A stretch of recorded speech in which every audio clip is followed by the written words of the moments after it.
What's good, everybody? This is WANM-FM 90.5 Halftime with the Playmakers, your midweek partner with the live show, The Playmakers, which is recorded here in the School of Journalism and Graphic Communication at Florida A&M University. I'm your host, Mr. 813 from the Tampa, Florida, Ahmad Kibi, and I'm here with my guys in the studio. Guys, go ahead and introduce yourself. Yo, what's up, everybody? It's DMV Leak on the mic, man. Yo, it's your boy Young Hefe Jeffrey Jr. in the building. It's Brian Houghton Jr., representing Broward County as per usual, man. How y'all feeling today, man? I'm feeling great. I'm feeling good. We got a good show in store.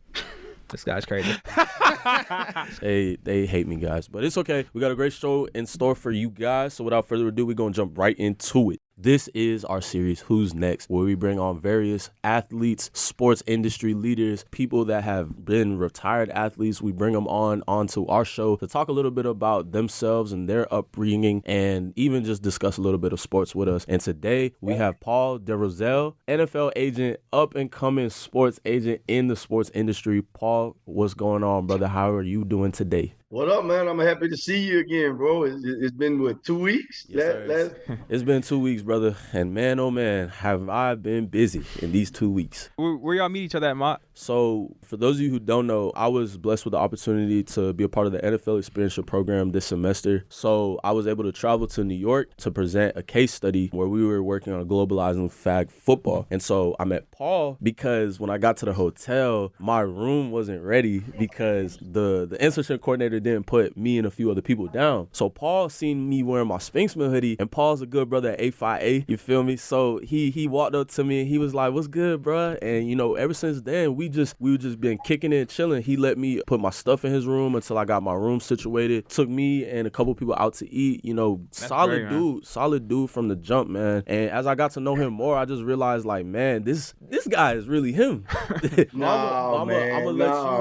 gonna let you introduce yourself to the fellas, to the people listening in, man, and talk a little bit about yourself, just how you got to where you are today. For sure. Hey, bro, and you leaving out the part of the story, though. You know, as having gone to HBCU, Southern University, one thing I think about going to HBCU, you know what it feels like for stuff to not always be on time. Yeah. So I saw y'all out there. I'm like, come on, man, let's go get some food. They didn't pay me to come speak, you know, drop the bag at the pizza place, like $33. But you feel me?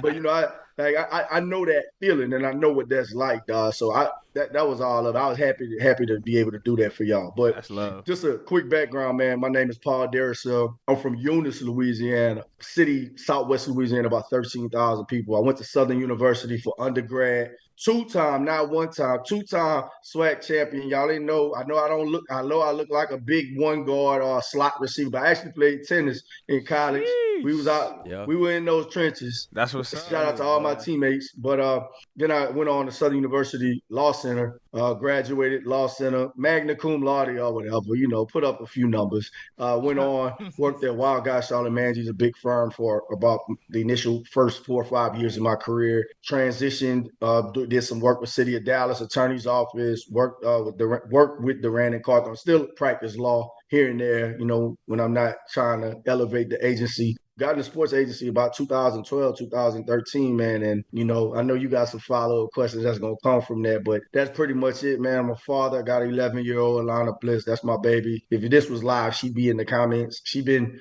flexing a little at school lately. I had to talk to her about humility and acting like we've been there before, but she like, but Dad, we haven't. Which was a great point. Yes, that's a great point. That's what you want. How's she doing?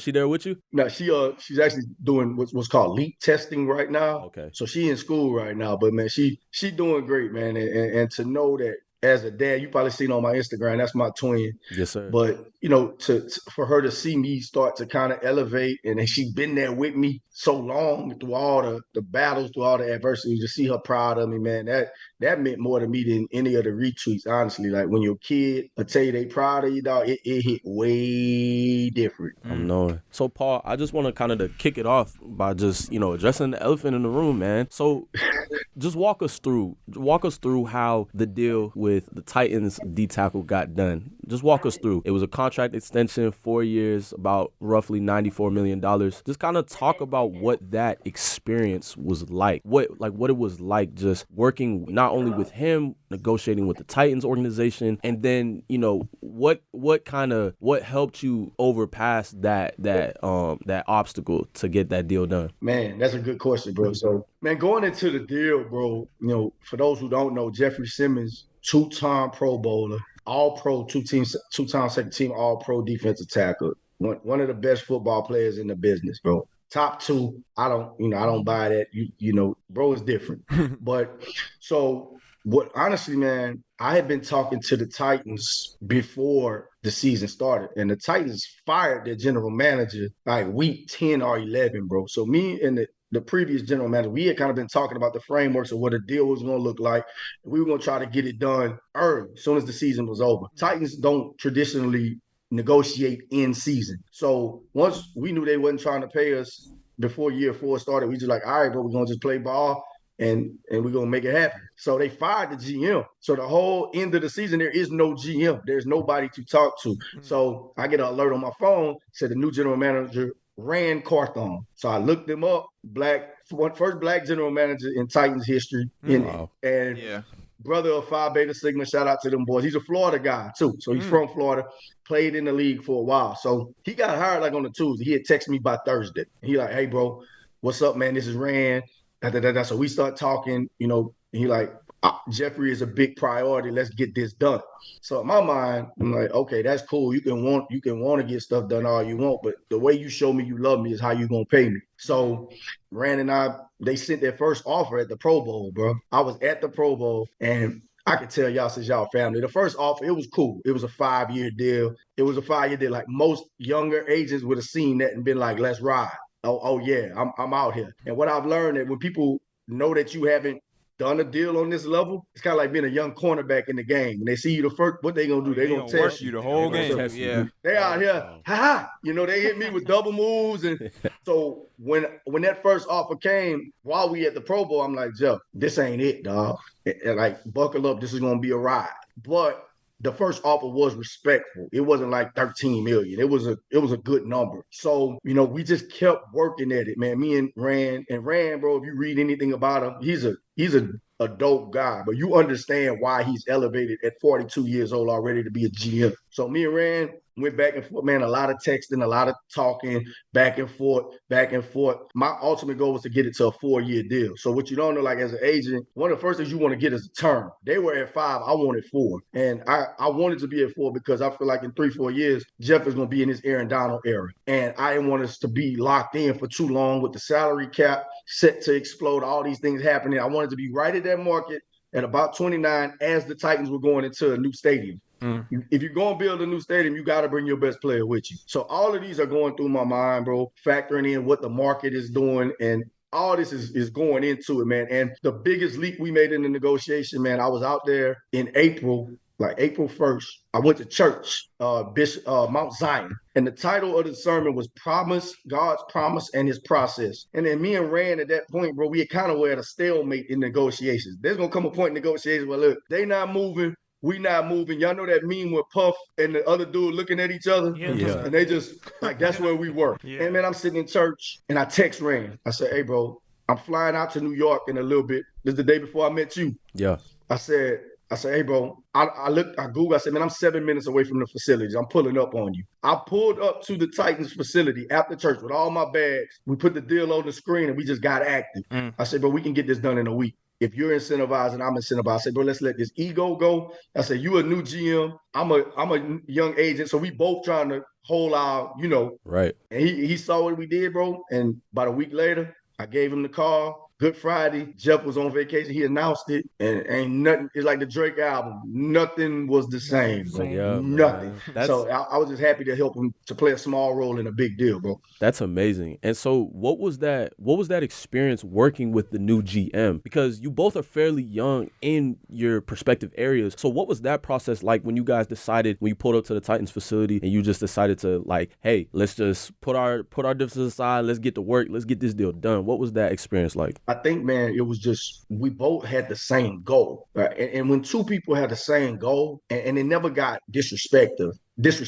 It was always the word I used in the ESPN article. It was always collaborative and not combative. Yeah. But you just got two young bulls throwing haymakers. Like he's making points, I'm making points. I'm pulling out PFF stuff. He's counterpointing, and he's a GM that played the game, bro. So he's talking about sack numbers. I'm talking about impact and how Jeff impacts a game despite not having double-digit sacks. Bringing up who else is on his D line. So, bro, I got better. You know that Bible verse about iron sharpens iron? Yeah. I got better. And the thing about it is he and I are friends. Like, bro, he's sending me a Ace of Spades bottle after the deal got done. He's like, we friends now. We really talk every day. It's almost like we went through a players process together, bro. Like, honestly. And those talks were very high level. He got better. I got better. And ultimately, Jeff won.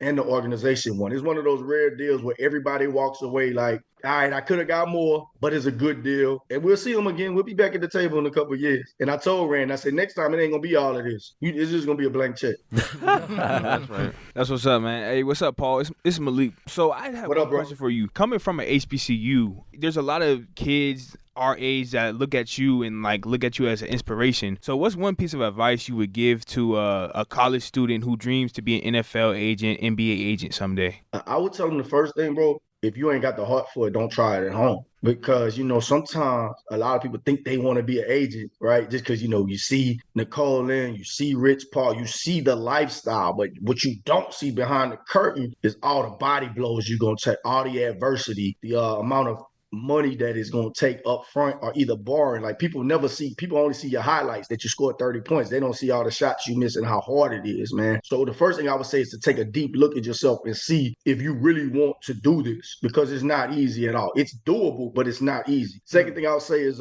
utilize your resources. You probably got more resources than you think, man. Like that, you probably know. Everybody thinks you got to know NFL general managers. Why not pull up to these all-star games and get to know these scouts? Scouts ultimately move up and go into the front office. So use those resources, man. Find out where you're from. Where you're from probably got kids that are superstars in high school. Start building those relationships and those foundations are early, man. Use your LinkedIn. Use all your resources. And the most important thing, bro, is don't quit when it gets hard. Because that's really a thing, bro. There are times where me and Ahmad talked about this at length, where it was about 10, 15 times I almost threw that towel in, but yeah, I wanted it that bad, bro. And it goes back to that first point. If you want it bad enough and it really means a lot to you, you got to have a heart for it, bro. I can give you all the advice. You can go to all the symposiums. You can go to all the training, but you really, really got to want it and you got to love it and you got to want to be elite, bro. That's what's up. That's what's up, Paul. Hey, my name is Jeffrey, and my question to you is, you talked about it briefly about your upbringing. So my question to you is, how did your journey to become an NFL agent come about? Like, what made you say, yeah, I want to be an agent? Man, that's a good question, bro. I'm happy to answer that question every time, bro. My love for football, bro. I come from a small town, so the high school football players, they was like our celebrity, right? Like you oh man, that's Malcolm Mitchell, that's Ernest, that's Ron Thomas. I ain't even care about the Saints because we were trash back then. I cared about the high school players, and my mom was a school teacher, so she taught so they always come to the house, always playing Nintendo, Genesis, playing all the stuff with me, PlayStation. So I always loved football, bro, and I'll never forget my mom and them took me to a 49ers Saints game, and we got to go to the team hotel. And I saw Steve Young, saw Joe Montana, all these people. And I really walked up to Joe Montana. I was like, bro, they're going to trade you because they can't pay you in Steve Young. I'm 7. My mom looking at me like, bro, what's wrong? This kid is on one. So I always loved sports, man. I always just got along with athletes. Y'all know how it is, like certain people you just connect with and you can't really explain it. Yeah. But it's like I've always gotten along with athletes, not on no groupie type. It was just I always got along with them. So when I went to law school, bro, crazy enough, what really made me go take the test was there was a kid from my hometown who's playing at LSU. And he was like, hey, bro, I want you to, go get your A. You're going to be my guy. I'm like, bet. So I go take the test. I go do everything, bro. Paid $4,000, studied for the test, did everything I could. Got time for him to sign with me. And bro hit me. Y'all know what it is like when y'all think about to have a kickback with some girls and they like, you're going to hate me. You get that? Yeah. Like, don't be mad. I got that So he signed with somebody else. And at that moment, bro, I'm like, this is crazy. Like, how am I going to sustain? But I just kept at it, bro. Undrafted guy. But signing those undrafted guys allowed me to build, learn how to deal with athletes and manage expectations and deal with all these different teams. And 2018 comes and DJ Chark, second round pick, that was my first breakthrough. So naturally you're thinking, oh man, it's up from here. I'm about to go crazy. Nah, when it got time for him to get a second contract, I got the same text. Like, hey, bro, I'm signing with somebody else. When it was time for me to finally get paid, kept at it. And Jeffery Simmons, Tyree Phillips, those guys came into my life at a time where I really thought about throwing in that towel, bro. And here we are, dog. Yes, sir. It don't make sense, bro. Like every time I tell people the story, I'm like, I know you're not gonna believe me, dog. But yeah, I done took so many L's, which is why it's funny when people are tweeting like I'm an overnight sensation or something. Like, nah, dog. I've been dropping SoundCloud albums for a long time. This is just my first time. Like now you see I'm like that. That's inspirational. That is inspirational. I remember when we were in New York and you were telling me that story at first, and I was just thinking to myself, like it's so many times when like we feel like giving up in our own perspective things, even just like like when maybe we didn't get this internship or maybe we didn't do as well as we may have thought we should have did on an assignment or something like that, or even when we were so rightfully deserving and we still didn't get it. But when I was hearing you in New York talking, it was like, man, like there is no reason why giving up should ever be an option. And so that just goes along. It can't, bro. And not to turn this into a motivational talk, but like I believe that like when God gives you a vision, it's hard for it to go away. Like if that's really what you want to do. If you look in the Bible, bro, Joseph, David, all the great stories are filled with like him.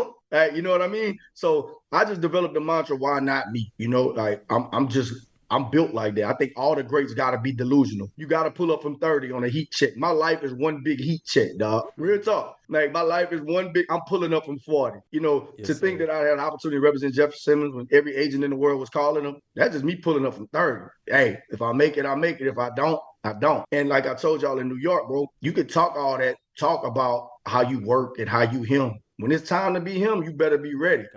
I could have done all that talk in the world about, man, when I finally get my opportunity to negotiate $100+ million deal, I'm going to knock it out the park. You can do all that talking, but if you ain't preparing, it don't matter. And you get punched in the mouth real quick. Like doing all that talk, I'm like that. I'm him. When everybody's him till it's time to be him. And what I was proudest about in this contract negotiation was that when it got hard, all those reps I had before from losing, all the times I didn't cry, all the times I didn't watch the draft and be like, bro, these people not better than me, right? Just sitting down, frustrated. Like, bro, it ain't no when I get my chance. But I didn't just talk about it. I was preparing on the NFLPA website, studying contracts, studying 3-year cash flow, studying all these things, bro. So when it came time to get in that ring and I got punched, I trusted my preparation. I was ready. I ain't just say I was ready. I ain't just post little reels on Instagram, motivational quotes. When it gets like, nah, dog, I'm really about that. I'm from Eunice, dog. I come from an HBCU. I realized what I was doing was for you and for everybody else too. It wasn't just me. Like all these agents y'all see, ain't none of them us. And that's the way I look at it. So I gotta go crazy. So when the next kid is at the table, they gonna respect not just Southern University, but FAM, Bethune, A&T, you name them, bro. Like it's bigger than that. When you get that moment, you better snap. That's what's up. That's a nice story because my dad's an agent as well. He told me about the stories he went through. And just to hear your side, basically the same thing because he came from HBCU to Morehouse. That's amazing. My follow-up question to that is, you talked a little bit about your adversity. So how did you overcome it during your career and just kept pushing through those tough times? Man, I'm glad you asked. And I told Martin when I was at the HBCU experience, bro, a lot of my adversity, bro, was self-imposed and having to get out my own way. And I think y'all know what I'm talking about. That you get that imposter syndrome. You think you're good enough, but you don't really know that you got it, right? You can do all this in the world, like, yeah, I got it. But getting out of my own head, and I'd be lying, bro, if I tell you that finding a strong foundation with God didn't play a pivotal role. And I know people just thank God all the time because you feel like you have to, but God carried me through a lot, man. I had gone through a breakup. I found myself just like, bro, it's 12 o'clock. What you drinking for, bro? Like, what are we doing, right? Hanging out with my players a little bit too much. I had to take self-inventory and look at myself, right? Sometimes it ain't like everybody else's fault. Sometimes the onus is on us. That's a bar right there, but you seen the double entendre. I've been listening to Jay-Z a little bit, but I stopped drinking. I haven't drank in 15 months. I locked in on my craft. I eliminated those distractions, bro, and just believed in myself, man. Like I'm dead serious, bro. Just really, really locking in and seeing, okay, man, you built for all this. Watching how I talk to myself, because we get into that negative talk. Like, you got to be delicate with yourself sometimes. Like, nah, bro, I still got it. I still, like, your dream is within reach. It's going to happen. So I did a lot of work on myself, bro. And it ain't no magic formula, but I definitely tell you that being consistent, going to church twice a week, Wednesdays, at Bible study with the OGs, Sunday, it gave me the strength that I needed. But I had a foundation. Can't build a house with no foundation. And getting right with God was pivotal, man. And I know y'all in college right now, bro, and I know y'all turn up and, sometimes Sunday the last thing. You done went so hard on Saturday that it's hard to get up on Sunday. But, I prioritized God, bro, and I said no matter what it was going to look like, I was going to be committed to that. And he's rewarded me for my obedience. Paul, we appreciate everything that you got to say here today, man. I feel like, I know you're a little older than us. I feel like listen to like a Gangsta Girls mixtape, DJ Drama talking to us a little bit. I just feel the inspiration. He said, it's that Gangsta Grizzlies, man. If anybody ever heard of old Lil Wayne mixtape, when DJ Drama start talking, it's just a different type of timing. When that lighter go off, I'm about to spit. I know. When the lighter go off.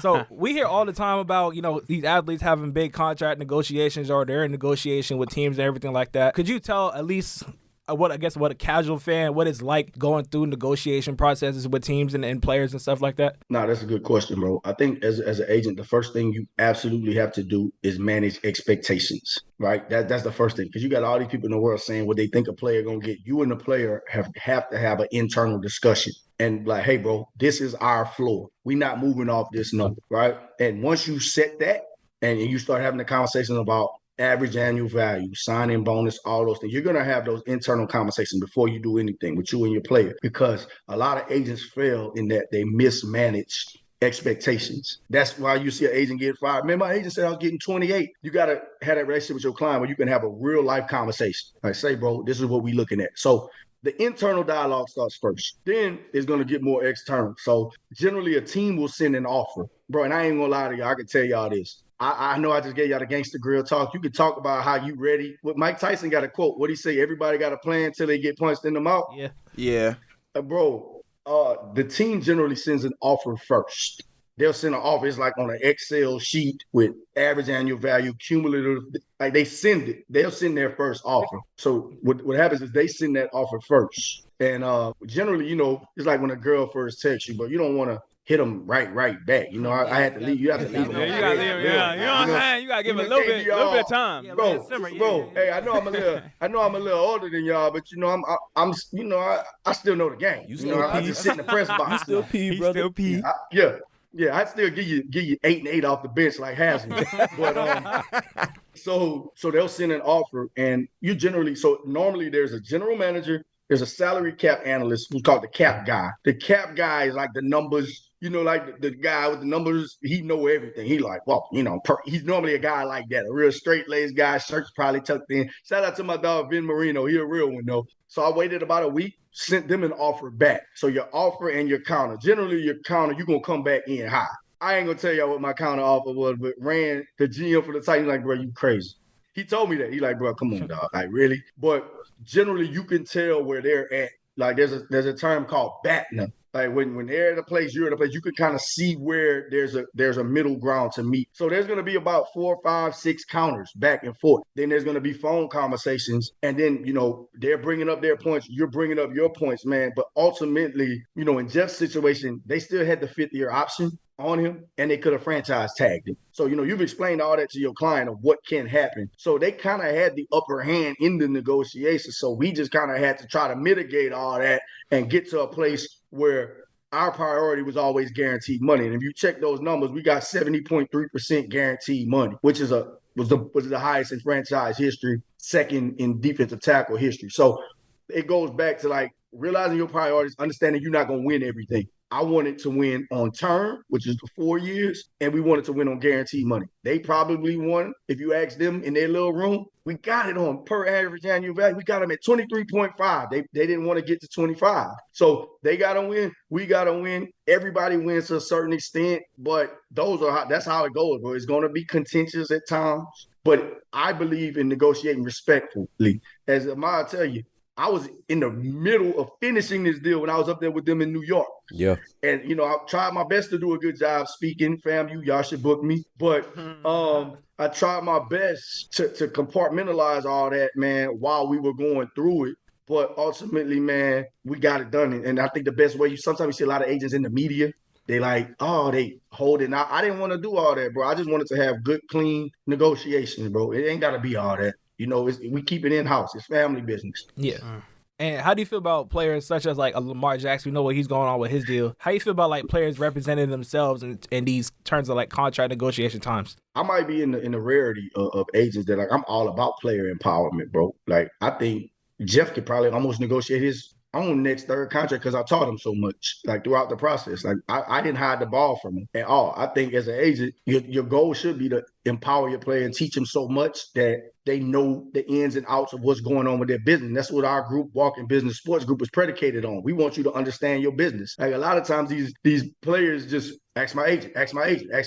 But then you want them to grow as men. So I'm okay with Lamar trying to negotiate his own contract. And mostly the people you see talking bad about it is the NFL higher ups and other agents. But bro is in a decent position. He's an elite player. Sure, having an agent with like you'd have an intermediary, somebody to be a buffer between the organization and the team. It's very emotional sometimes. Like there's certain things I didn't tell Jeff that the Titans were saying. Certain things I'll never tell him. But I think right now for Lamar, him being such a high level player, and now that the Jalen Hurts contract just happened, he kind of has a starting point. And one thing y'all don't know, man, the NFLPA has two guys who are really, really smart who are helping him with his negotiation. So it's never just a player out there by themselves negotiating. The NFLPA has Mark Levin and Adam Rashilli, who are very, very smart. Agents such as myself actually go to them and use them for insight and help. So I'm all for players doing it, bro, if they can. They're like, go ahead and do your thing, bro. Like, who am I as somebody who continually bets on myself to tell another grown man not to bet on himself? But every player ain't smart enough to do it, bro. Like Richard Sherman, he could do it. Yeah. Right? Laramie Tunsil, he was able to do it, but Laramie Tunsil had so much leverage, bro. The team had given up first-round picks. They had to give him what he wanted. So if you're a player that's trying to do it, bro, you have to understand your situation, what type of player you are, and what you mean to that team. I don't think many team players. I don't think it's many players who can do it, bro, who have just the overall capacity. Not saying they're not smart enough, but do they have the temperament? Do they have the time to actually go through it? The hopes is more start doing it. It ain't gonna affect me nothing because I feel like I'm elite. They gonna call me. They gonna call me. I'm all right.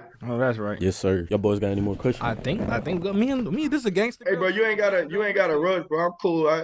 I'm so happy to just have normal conversations again, bro. I've been thinking about this dang contract for the last 3 months. Yes, sir. We already know that, man. So I guess the fellas got no more questions. So I guess if you got time, Paul, we would love to have you discuss a little bit of basketball with us. You know, it's a little different from his field, but sports is sports. Sports, man. Look, man, I've been debating Ahmad since I met him. I think I'm like 4-2 against him so far. You know, no, you're definitely 2-4 for sure. Man, stop. You about to be 2-6. What y'all debating? Well, what was we talking about? We was talking about football. We was talking about everything, bro. Bro, next up. I'll tell you that he held his own. All right, fellas. So let's just talk about the Eastern Conference real quick. We had a couple of game ones that were played this past week. A couple of them are including the Cavs versus the Knicks, the Nets versus the Sixers, and I will say that one's definitely surprising me for sure. And we got the Celtics and the Hawks, which also is surprising me as well. So we're gonna kick it off with the Hawks and the Celtics. So the Celtics are up against the Hawks 1-0. They completely blew out the Atlanta Hawks. So, Paul, I'm going to start it with you. So I'm not sure if you tapped in, have you been as tapped in with the playoffs as we have been. But what is your take on the Hawks being in such a deficit to the Celtics? Like, what is missing from their squad? Bro, they can't beat the Celtics. It's just styles make fights, bro. They might win one game, just like a crazy Trae Young game where he go for 40. They can't beat the Celtics. They don't have enough presence inside. Tatum and Brown, they too much, bro. Y'all know this 4-1, man.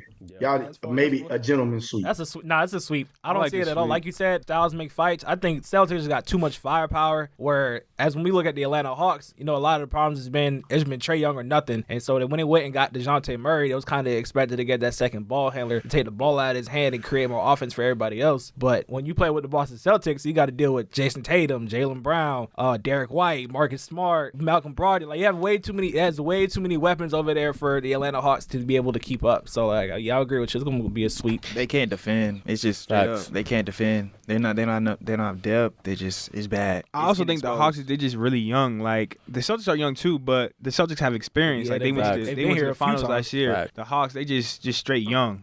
I think that's definitely the key factor. Like Malik said, they're young with not as much experience. Like, they just got DeJounte Murray this past offseason from the San Antonio Spurs. And so I've been watching them all season, and so they mesh pretty well together offensively. They're decent. They had a couple of stretches where they were 16-16, then 16-17, then 16-18.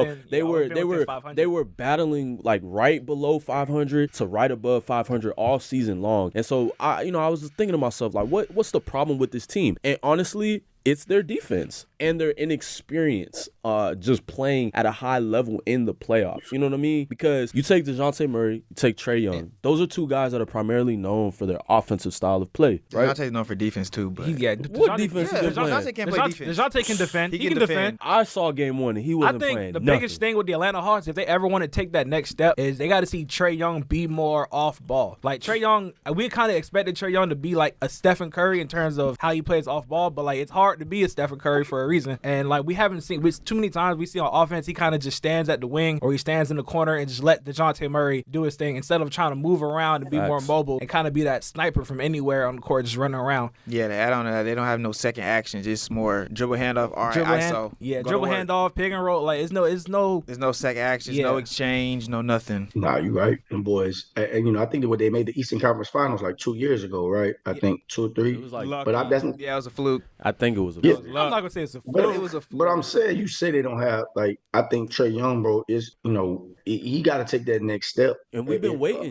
We've been waiting for years now. I don't think he's a guy that can be your number one. I think he can be a viable 2, but it's okay, bro. Everybody ain't a true one. It ain't that many true first options in this league. Yeah. They need to find him somebody else that he can just go into that 23, 24 point role. I think he can be a number one because we see him like he kind of leads the league in points, kind of leads the league in assists, but I think he needs more talent. I mean, no disrespect to DeJounte Murray. DeJounte Murray is super nice young talent, but I just feel like they need another guy that can go out and I guess either score, defend, or something, but they just don't have it right now other than the top 2 guards that they have right now. No, for sure. All right, so game 2 of this game is tonight at 7 at Boston. So what's your prediction for this game, Paul? Celtics, bro. The Hawks might win game 4. Because they don't want to get swept. They're going to be in Atlanta, and the Celtics might go out and party and hit Magic City or something the night before. That's their best chance. That's their best chance, bro. They need to get all the young ladies on deck, all the Instagram baddies, women. Find out whatever hotel Boston's at. That's what they got to do. There was a story with Dominique Wilkins and Spud Webb. If you look at their home record back in the 80s, Hawks used to go like 38-4, 39-3 at home. Dominique Wilkins had a club out there, teams that they was never losing at home because them boys would go out there and go up. That's smart. You're like, hey, come by tonight. I got y'all free drinks, free everything, That's home court advantage for real. That's funny. Bro, I'm telling you, look at their home record in the 80s when Dominique was there. It was insane. 37-4, 36-5. You know why? Well, I easily got the Celtics in this game. Celtics. What? It's a sweep. Ryan. It's not. I don't even think Atlanta win in a half. But it's a sweep. All right. Time to talk about the Eastern Conference matchup that really matters. Come on now. You right. The 76ers versus the Nets. Bro, that's another broom. That's another sweep. Paul, you got to know Malik to know that I was a trolling, bro. He a Knicks fan. Yeah, baby. New York stand up, man. No Josh Hart possibly for game 2. All right, man. So let's talk about the Knicks versus the Cavs, man. So game 1 was actually a very down-to-the-wire game until the end. The Cavs were not able to get it done against the Knicks. Jalen Brunson came alive in the fourth quarter. How many points he had in the fourth quarter, Malik? Like 13. He had like 23 points in the second half, right? Okay. Yeah. Crazy in the second half. So he had a second half explosion, and that led to the Knicks going up in the series 1-0. So Malik, I'll let you spearhead this. Yeah, I just want to talk about it because it's like a lot of people, you know what I'm saying, look down on us in this series. There he goes. A lot of people had Cleveland winning first game. They had us did. getting blown out. They I all definitely different did. types of crazy talks on social media, and I didn't really believe it. You know what I'm saying? I couldn't get jiggy with it. So Get jiggy with it. this is what I want to say about the game. We came out the gates like physical, bro. Like, and I told y'all this last week. As long as the Knicks are physical with the Cavs, with Evan Mobley, with Jared Allen, with Darius Garland, then we're gonna win the series. Like they don't got no strength to them. They don't got no umph to them. And I think that if we can come out the gates physical, like, bro, Jalen Brunson was sitting down on the bench because he had 3 fouls. That was for a reason. We are trying to like bruise these kids up. You know what I'm saying? So I'm very excited for the rest of the series. But I think we played a great game. Well, not a great game. We played a really bad game. But we were able to. Julius Randle shot 7 of 20. So I kind of think y'all lucky y'all made it out of there. To be honest with you. To be honest, I think both teams played a bad game. I think both teams didn't have a good game. I mean, Mitchell shot like half of their shots or like over half of their shots. Darius Garland had like 2 points or something like that. So it's like, I don't know. This is going to be a good series. This is going to be a good series. Yeah. I'm excited for it. It got the makings of one of them 7. Like, I don't feel Cleveland is going to lose. I don't think nobody wins 2 in a row in the series. It feels like one of the, 4 or 5 matchups, bro. They probably the most evenly matched teams. Yes. So I think that it goes 7 because I think the Knicks might have got relaxed since they stole one. And that happens. Like, you gotta be careful. You stole one, you go down 2-1 real quick. Paul, another thing I want to talk about. Big thing in this series is going bench play. Our bench outplayed Cleveland's bench the other night. I think the Knicks bench in general, we just have a better bench than them. We just have better players on our bench, and I think that will make the series, but it will play a big factor in it. So another big factor is rebounds. Y'all attacked the glass. Y'all killed the glass, but I feel like if they change the game plan and attack the glass, y'all are done. Facts. And to add on to that point, I'm so glad you said that, Jeff. To add on to that point, Julius Randle was playing good in game 1. Jalen Brunson was playing good in game 1. But one thing we know about Julius Randle is that he is not consistent with his style of play. So who's to say that game 2 they'll be more consistent? If they can disrupt Julius Randle's game and throw him off the edge, I think that'll definitely be an X factor as well, determining whether they win that game or not. He shot 7 of 20, had 5 turnovers.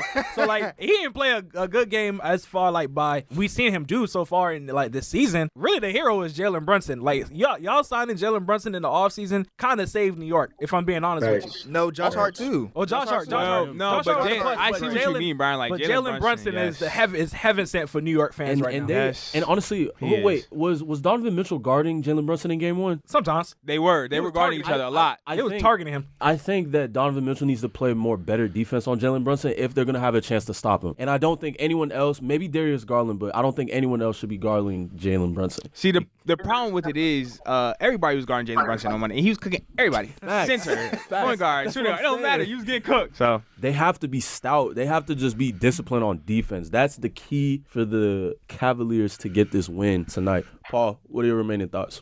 I feel like it's going 7. Donovan Mitchell. I mean, I just feel like, who would I trust more, Brunson or Donovan Mitchell? I think that's what it comes down to. And Brunson has been going crazy in the playoffs. Like his last year with the Mavs, he had a great performance. I got Knicks in 7. Yes, sir. I got Cavs in 6. I got Cavs in 5. What?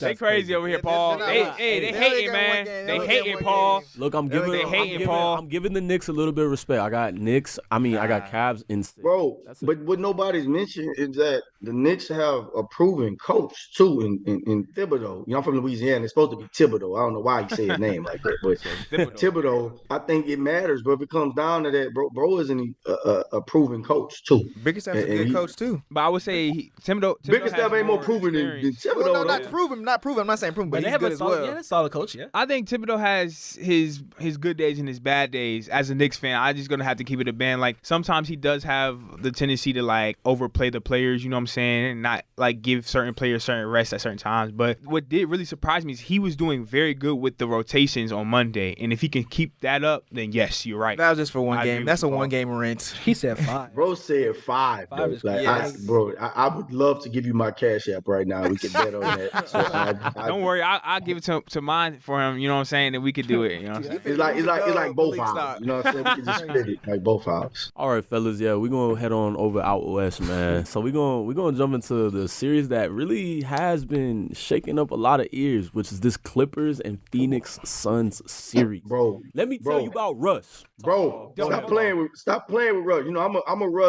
Russ truther, man. Hey, if he can go 4 for 39, I'm gonna stick beside him. That's mine. I'm gonna stick beside. Me and Jeff actually have a bet on that series about the Clippers. I got Clippers. You got Clippers in how many games? I got Clippers in 6, maybe 7. I like bro, that. Playoff Kawhi is different, and he don't get the respect he deserves. Tyronn Lue is a great coach, and the Clippers got pieces, bro. They match up with the Suns. The Suns don't have no depth. Yeah, and the Suns lack defense too. Absolutely. The one thing the Clippers do have is depth. Like they are deep. Like they are deep. Bro. Deep. Let me add on this. Kevin Durant. Now listen, Kevin Durant Played 45 minutes. same state. You know, you a little bit out of the city for me, but listen, you playing too conservative, bro. Go get yours. He's passing CP3, passing Devin Booker. This is not the Kevin Durant I know, at least. If Kawhi's coming at you dropping 38, you should come and dropping 40, 45. Like he's just a little timid. You right, bro. And I ain't gonna lie. When I saw Kevin Durant pull up with a fade, I was like, Suns in 3. Bro, he had his haircut and everything. I thought they was about to go crazy. I say Suns in 3. I was wrong. He's just coming out too timid for me. He needs to bring them more aggression like he used to be with the Golden State Warriors, Thunder days. I need them days. Yeah, man. So, well, speaking of Westbrook, so he had 2 clutch free throws down the stretch that really set the Clippers Russ over the top. Had man. the most, I don't know, game-breaking 3 for 19 I've ever seen in my entire life. He almost shot the Clippers out of the game completely. Every time he touched the ball, it was like Phoenix was like, oh, yes, Russ is about to shoot it. And then and he somehow still kept his team in the game with the almost with a triple-double. He almost had a triple-double. Defense, I see him get a block on Kevin Durant. He's always good for one of those a game for some reason. Like, this is one thing about Russ. Like, Russ may not have the best shooting statistics. He did. Russ might go 5 for 20, 6 for 15. But one thing about Russ is never going to cheat you with his hustle. And that's what you just gotta love and respect that. You gotta love him and respect him for it. He's always gonna put in the work to get the job done. And that's exactly what he did. He had that dog in him, and he saw that in the game, put it straight to his heart. So like he definitely played his heart out and really showed the Clippers like, hey, this is not the Russ. And for the Lakers, I'm still me. I'm still that guy. I can still do things other than score on the court, and he definitely proved that in game 1. So that raises my question then. So this is a question I have for y'all. So was Russ the problem on the Lakers? Nah, they had a bunch of other, I mean, he was outside distractions. He was a LA, problem. You got he LeBron. was a problem, but he wasn't like the problem. Yeah. I just don't think that team that they had before the trade deadline was structured to be a playoff team. Like they didn't structure that team well. So what you think, Paul? Nah, you know me, I'm biased. Russ was not the problem, bro. They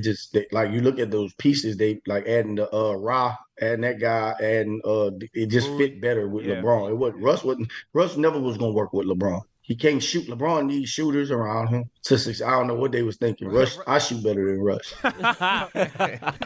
Russ needs shooters. LeBron needs shooters, and you put them together. It trade happened. Everybody said, "Well, we'll see. This is not going to work," and then ultimately it didn't work. So I guess nobody was surprised there. All right, let's talk game predictions for game 2. Game 2 is tonight. Yeah. Malik, go ahead. I like the Suns evening out the series tonight. I like the Suns. I like the Suns too. I like the Suns as well, just because I know Kevin Durant's not going to go down 0-2. It's too much pressure on the line. CP3 is chasing his first chip. Kevin Durant is trying to prove all the haters wrong. Devin Booker needs a chip, or we're going to say he's trash forever. This guy's crazy. Bro, you got all these narratives, bro. That don't change the fact that the Suns losing this game tonight, bro. It might be a narrative. You're right. Paul, I like that, Paul. You're right. Those are narratives I said. Bro, like Chris Paul, bro. Chris Paul. Play hard. Bro, I'm not gonna lie to you, bro. I can't like that dude. I try. I've tried. I don't even like Cliff Paul. If I see Cliff Paul is on site. When CP3 was there, you didn't like him when he was in New Orleans? No. I'm just not a Chris Paul guy, bro. Some guys some guy you don't like, they're not your guy. Yeah. He just seemed like the type of dude that would like text your girl and be like, "Hey man, I know, you can do better. He just seems like that type of guy. And I can't get over it. They say he's great off the court. Like off the court, he does all these great, like amazing, like charity things. It's so crazy how Chris Paul is so different off the court versus on the court. Like on the court, we'll see him do a slime ball move all the time, whether it's like nutmeg, hitting somebody, in the man region. Bro, that's what I'm saying. He did it in college at Wake Forest. He been this way. He's been like this. It's kind of crazy to see how he acts off the court versus on the court. It's kind of like two different people. It's a little crazy. But I mean, darn well, bro. Booker's never getting a chip. Chris Paul isn't getting a chip. Aiden isn't getting a chip. It's not happening, bro. The Suns not winning this series, bro. I can't see it. I hope I'm right too, because I got a bet with Jeff about it. So maybe I'm just talking myself into it. We're gonna see, man. But we're gonna move on to the other series that's going on, man. The series, man, that was honestly, this is the best series in the playoffs, in my opinion. I've seen both games. I watched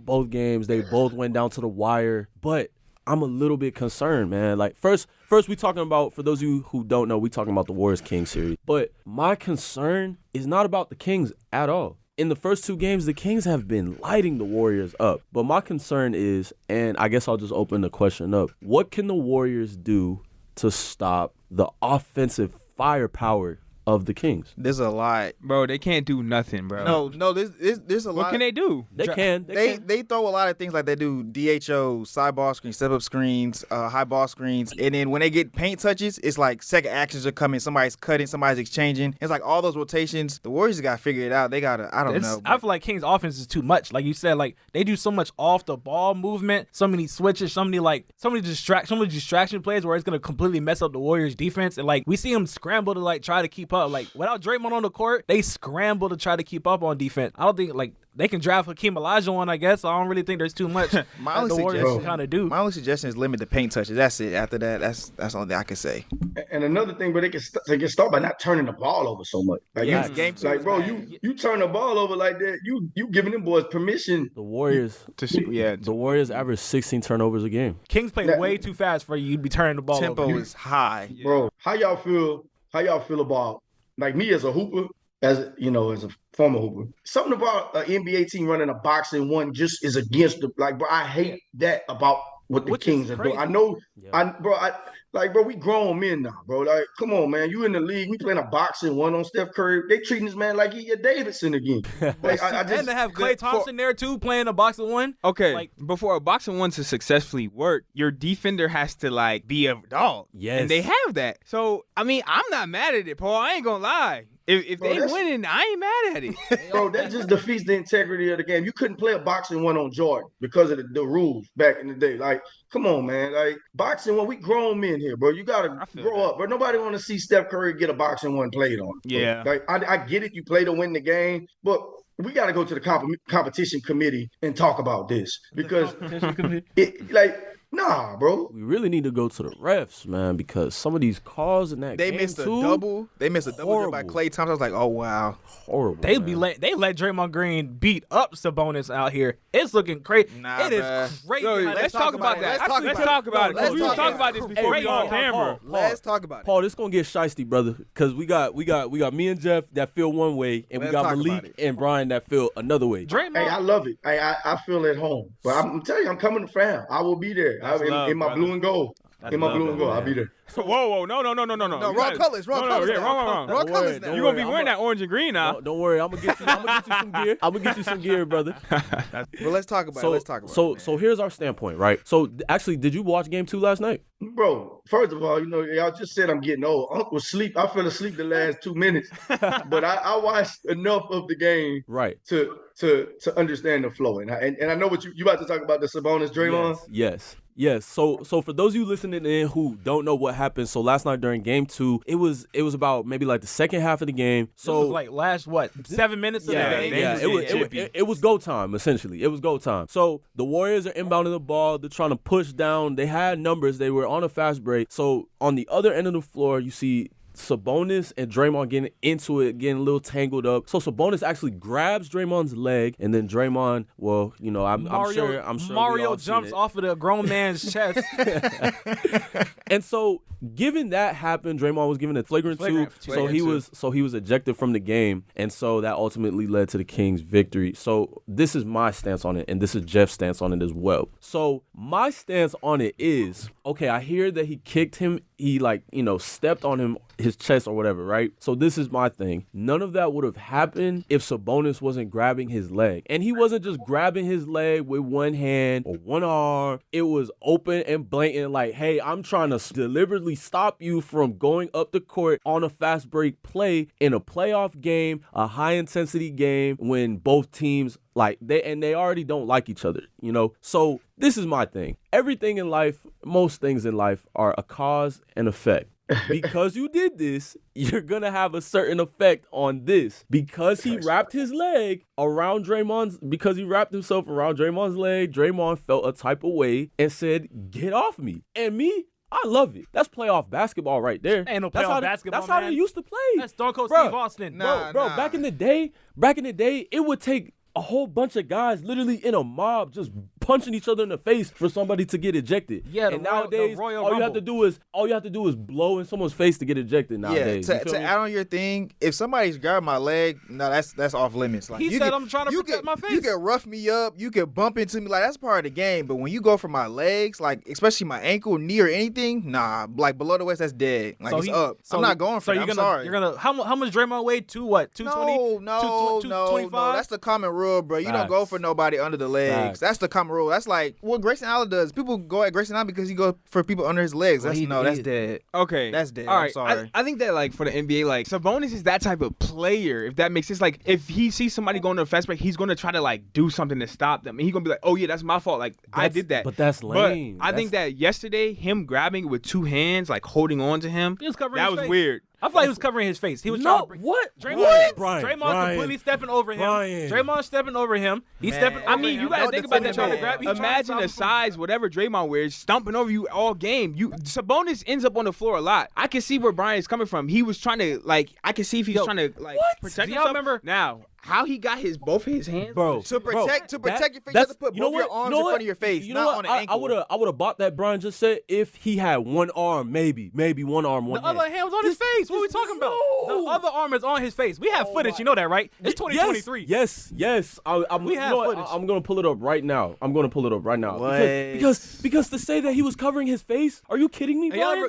He was deliberately trying to stop that man. Y'all ever played Def Jam Fight for New York? Remember fighting DMX? No, bro. Remember fighting DMX and Def Jam when he would do the big stomp? Like, that's exactly what Draymond Okay, so Brian, Brian, let me ask you this. If somebody did it to you in a basketball game, Step on my chest? No. Grabs your ankle and you try to run a fast break, what you doing? I'm not stepping on his chest. What are you doing? I'm not doing that. Are you gonna say, oh, my bad? All right, now, are you I'll tell okay? you What are if you y'all gonna want to say Sabonis was excessive, like, oh, he shouldn't have grabbed his ankle. You're not answering my question. I'm deflecting. What is Draymond Green? But you're acting like it was unwanted, like he just did it out of nowhere. It was clearly warranted. Come on now. I'm replaying this video. Hold on. I'm replaying this video. The way Sabonis fell, he fell with his arms coming to the ground. So when he fell, his arms were already around Draymond's leg. No, bro. No. Look. I just seen it. Look. I just seen it. Come on, bro. Look, Brian, answer my question. If somebody does it to you in a basketball game, what are you doing? I'm not stepping on his chest. Okay, so what are you doing? Are you saying, oh, my bad? Now, what are you doing? If Draymond would have thrown like a kick or whatever, like get your hand off of me, then like I'll take that. That's fine. That's just basketball. So you're letting that slide. Somebody grabs your ankle. No, I'm saying like somebody grab my ankle. I could like kick your arm off of me. That's fine. I'm not Stone Cold Steve Austin, Undertaker on your chest. Look at that. Nah, I'm not gonna do that. Nah, I'm not letting that slide. Paul, that's crazy. What you think, Paul, man? What you think? Bro, I think like with Draymond, he just got such a history. Yep. You know, if you That's all it bro is. knocked out his own teammate. Right? You know, he two-piece Jordan, well, one-piece them, whatever. It was a strong piece. But I just think like in that moment, bro, at some point Draymond has to have the level of self-awareness and the discipline. You know who you are already. I get he was frustrated. I understand. I get it as a competitor. But, bro, it's a 2-3 point game at that moment. I think you had a fast break. It's time, place, man. You just talk about cause and effect. Bro, you can't do that in that moment, He man. can't. I get it. I know that there's history there. But come on, bro. You a vet. You know, you cost your team a championship 5 years ago because of your emotions. Let's talk about it. Like these are facts. With the LeBron situation. Yes. So you think that game? Absolutely Game was the end all be all, right? And look, let's not forget, Draymond had 30 in Game 7. People forget that if the Warriors win that game, he might have been the MVP, but whatever. What I'm saying, Draymond, you can't do that, but I understand why in that moment. I get it. And then Sabonis, they've been leaning on each other all game. Frustration's high. Like, bro, stop breathing on me. Draymond be punching. The kick was egregious. The kick was egregious. I agree with bro. The kick was, bro came down like an ATL stump. Like he did. I think that like you're right. Like Draymond's rap sheet, he should be better than that. And it's also like, bro, you got like 10,000 cameras on you. Like at least try to sneak it in there. Like he said, nah, forget all that. You got me messed up. Like, bro, come on, bro. You got to be more cordial than that, bro. That's the heat of the moment. Like as a competitor, heat of the moment, bro. Tempers are flaring, bro. You just heat of the moment, finna get that boy suspended. Yo, I played a lot of basketball. Like I played a lot of basketball where it's got heated to the point where people are trying to fight. I ain't never seen nobody trampoline off nobody's chest before. Like on the court. What, you want to swing down and hit him? Like, that's what you want to do. That's crazy. Dang near. He did that. It's the same thing. Hey, and another thing, bro, like that we not really talking about, Sabonis, he got a career in acting, bro. Like I'm just gonna lay down here until they decide. Bro was down there for. He was there for they went to commercial, came back. He was still down. He was milking it, boy. He milked that moment. Sabonis, he loved to play victim. He started. He get you riled up, and then he like, why he just hit me? Like, and then after that, you know what you did. He was just chilling, talking to De'Aaron Fox, like, oh yeah, everything's good. Like his ribs. And then it's like when you watch the kick, it's like, yeah, Draymond did that ATL stomp, man. Yes, it definitely was on purpose, but like I'm not gonna say I know how it feels, like how the feeling was, but like I think Sabonis was definitely dragging it, man. Like the way he was on the floor, you would think he just stepped like on his area or something, or on his face or something like that. You feel ribs. Me? Like man stepped on his chest, man. On his chest. Like what are we talking about here? On his chest. Like what are we talking about here? But that's we just gonna have to. Who y'all got winning this series? I got the Warriors. Sacramento Warriors in 7. Light the beam. Warriors I like Sac. Light the beam. Get him out of here. My thing is they're down 0-2. It's probably the first time since Steph Curry's been down 0-2, and the Warriors have been down 0-2 since 2007 against the Jazz. So, bro, they're not losing the game or they're not losing in Golden State. You know, and this was, bro, the Warriors been bad on the road all year. So this is not even surprising that they're down 0-2. Facts. They've been terrible. So my thing, if I got Wardell Curry in a game 7 against a team that ain't never been there, facts. I'm riding with Steph, bro. They can play a boxing 1, triangle in 2, a 3-piece, no biscuit, whatever defense they gonna do schematically. Cause bro, there's that aberration game in every series where you be like, he did what? It is gonna probably be some random dude like Jonathan Kuminga or Andrew Wiggins goes for a 30-piece. This series going 7, and if it goes 7, history says, bro, I respect what Fox is doing, but I think this is the Kings got their heartbroken origin to their villain story. You know how the NBA go, dog. You got to lose one of them series. You look back at Oklahoma City when they lost to the Lakers that year in 6. They got their heart broken. I just don't think the Kings have gone through the necessary turmoil and heartbreak. This is going to be the beginning of their villain story. They're going to think about this series all summer when Steph give them 43 in a game 7, and they got to sit at home in Sacramento.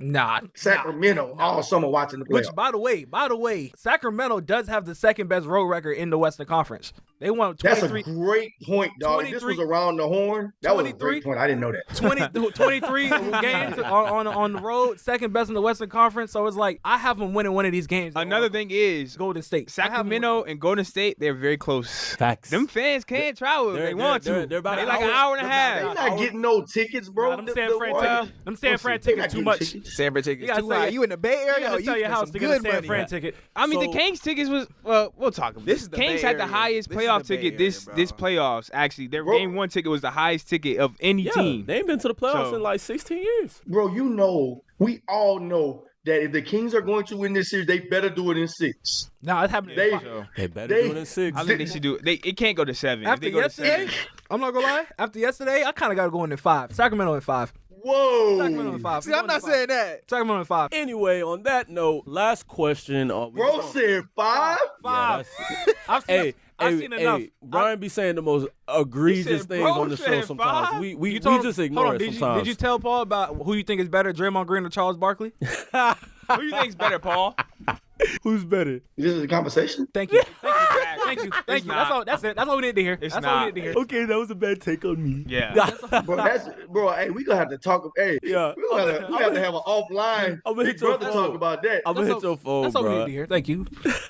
All right, so this is the last question, fellas, before we wrap up the show for today, man. It's been nothing short of entertaining and hilarious, man. But this is my question on a serious note. So, if you've been watching the series, and I know we all have, and if the Warriors are able to overcome this uphill battle and beat the Kings in this series, does this guarantee that they will be back in the finals again? Absolutely This is arguably Absolutely not. so let me finish. This is arguably the toughest opponent that they've probably faced so far. You can see it on the emotion on their face, the way Steph's playing, the way Clay's playing, the way Draymond's even getting ejected in game 2 already. So I know everyone's shaking their head no, but you feel me? Like, You win this. They win this series. They gotta play. They gotta play Braun. They gotta play LeBron the next round. So like. It's a tough battle, man. I think this is the end for Golden State as we currently know it. I don't think it's the end. We always say it's the end. Last year was the end when they got down to the Celtics. Like, you can't kill them, dudes. But they've earned the right. That was This is a bad matchup for them, though, bro. I ain't gonna lie to you. Yeah. This is a bad matchup for them. But I don't think it's over for them, bro. I still think they win this series in 7. And if they play Braun and them, assuming they get there, that's gonna be another dog fight. Whoever come out of that Nuggets Clippers series, I'm gonna put that in the universe, is gonna get a team that's beat up. They're gonna be beat up. Yeah. This Warriors team, King team getting beat. It looked like if Ja Morant hurt, it kind of looked like the Lakers gonna have an easy walk if Ja Morant's not playing, because like they kind of won it convincingly towards the end of the game. But the Grizzlies play well without Ja. They've proven they can play. They can win. They without missing him. Steven Adams. They missing Brandon Clark. They missing Steven Adams. So like those pieces you have to stop Anthony Davis are gone now. So that's a good True. point, Paul. They do play well without him, but facts. Steven Adams be setting those screens, bro. You can tell they hurting without him. exactly. Yeah. Well, fellas, that's gonna conclude our show for today. It's been a long show. It's been a great show. Paul, on behalf of everybody, we just want to thank you for coming on the show, chopping it up with us, talking a little basketball with us, and bestowing above anything knowledge. Yeah. A lot of gems. Nah, man, appreciate it, bro. I'm happy to have a chance to talk with y'all, man. Like I told you in New York, man, y'all family to me. Like, and now I got extended family. It's big, man. The HBCU love, it run deep, and anything I can do to help and be a resource, for sure, let me know. You know where my heart at, bro. Like, all these other accolades is cool, but the legacy is bringing people with you and helping other people elevate. That's what's gonna be my legacy. Yes, sir. And so, fellas, any final remarks for Paul before we let him go? Thank you for the knowledge and everything. Man. Learned a lot from this. Thank you. I'll see y'all in the fall, man. Make that happen, bro. Yes, I'm coming. I'm coming. I'm on the way. I appreciate you for coming on, Paul. I just want to let you know, man, keep grinding, man. You're doing great things. Keep grinding. Like, I could just see, like, your future, there's a lot more in your future, brother. So just keep going, bro. I appreciate that. But what little baby say? They say I got lucky last time. I say, let's run it back. Let's do it again. Yes, sir. Yes, sir, brother. That, we appreciate you, man. I'm going to hit your phone soon, brother. We're going to have to discuss that Draymond versus Charles Barkley conversation. Yeah, man, you wilding on that one. Hey, we're going to have a conversation, bro. I might need that sweatshirt out you. We might have to send you to the transfer portal. No. Paul, it's been a pleasure, brother. See you soon. All right, man. Later. Halftime of the Playmakers is produced in the studios of WANM-FM 90.5 in the School of Journalism and Graphic Communication at Florida A&M University.